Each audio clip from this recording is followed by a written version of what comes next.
Magandang umaga mga kapatid natin. And kung makikita nyo, full pack kami kapatid. Samahan nyo kami for today's vlog and video natin.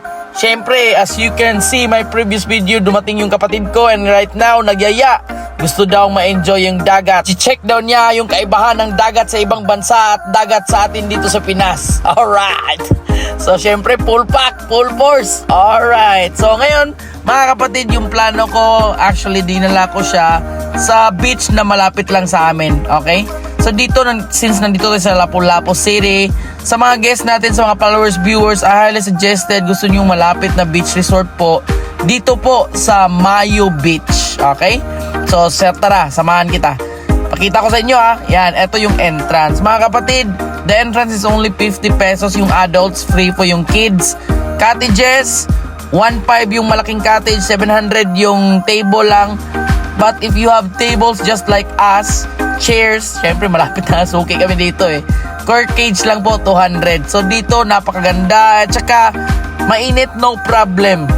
May solusyon na talaga. Ito yung the best na pang-unwind na resort na mura na, yan yung tag 1.5. Yan yung table, tag 700. Pero pag katulad kayo sa amin na syempre suki na, dadala lang kami ng food at saka table.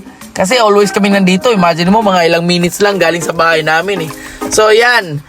Tsaka white sand po. So napakaganda and sulit para sa mga bata. So I highly suggested, gusto nyo yung white sand na beach na malapit lang sa city, you could go here at Maayo Beach.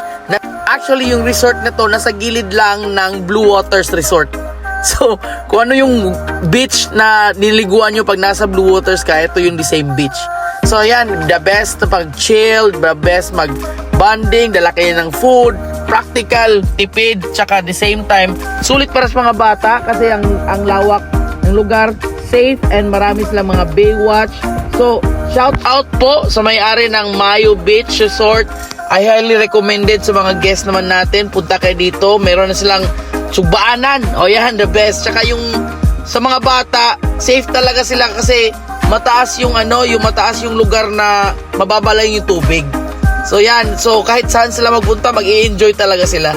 Tsaka sa mga mahilig din na malalim, no worries, sa unahan din, may malalim talaga. So sulit na sulit yung pagpunta dito kasi ini-enjoy talaga namin every moments.